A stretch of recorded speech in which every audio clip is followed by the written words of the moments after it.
Hi, I'm Ginnie Graham, editorial columnist with the Tulsa World.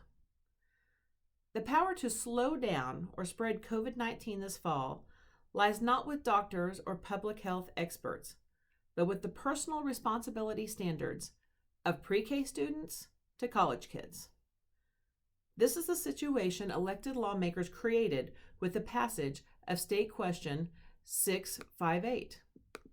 It bans schools from requiring students to wear masks unless there is an emergency order in place from the governor.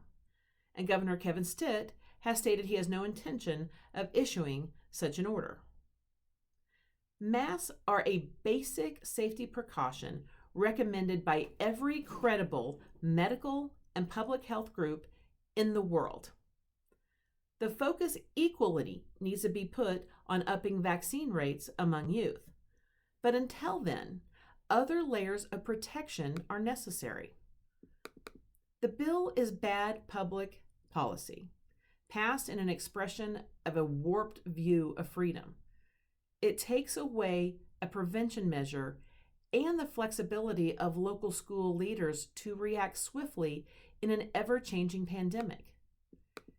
At worst, the lack of prevention will lead to outbreaks of illness and deaths, possibly a return to distance learning.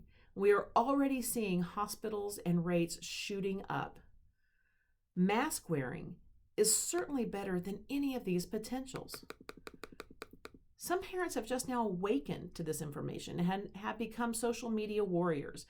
They're launching protests and seeking interventions and lodging complaints with the education officials. But it's harder to reverse a law than to prevent one. So school officials are doing the only things they can. They have toothless back-to-school plans that encourage mask wearing. Some have strong language, like Tulsa Public Schools' expectation of mask wearing. And other districts are just defying the law, like in Holbert or Oklahoma City, in reaction to high outbreaks. Parents know this is a mess. Kids don't do things because it's smart. It's how we end up with things like the Tide Pod Challenge or finger painting on our walls, or how many self-made bangs do we have, or calls to the principal's office. They just aren't smart all the time. So most kids are going to wear a mask only if it blends in with the school culture as something acceptable. So peer pressure is the time-proven answer for all teen and preteen questions. And with more than 703,000 Oklahoma public school kids gathering, maybe we need to think of mask incentives.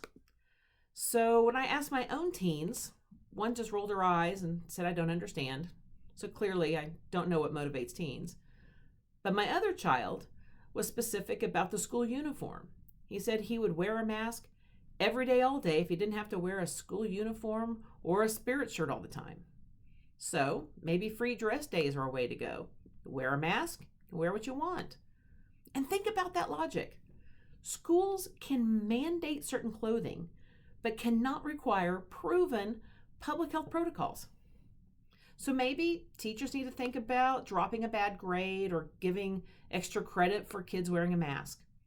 Or maybe give mask wearers extra time at lunch, recess, or play centers. Maybe they get extra time on their phones, or maybe there's a weekly giveaway of merchandise or something.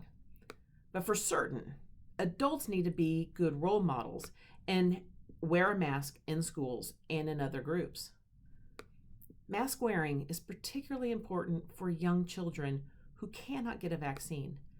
They have no other protection than a mask, hand washing, and social distancing. This isn't just about the students.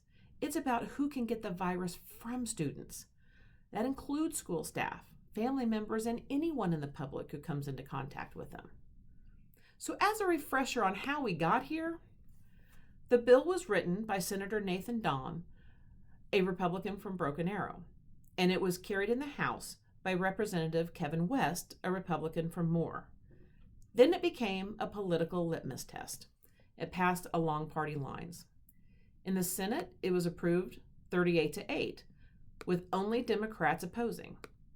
The House passed it 76-18, with the only Republican opposition coming from Representative Ken Luttrell of Ponca City.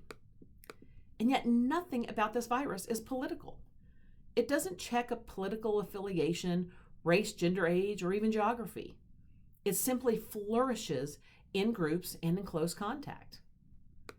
And no parent, student, or teacher wants to return to distance learning. But that is the only real option schools have in high infection communities. So much of this will fall to students on whether they embrace prevention and vaccination or they won't, and it all comes down to them.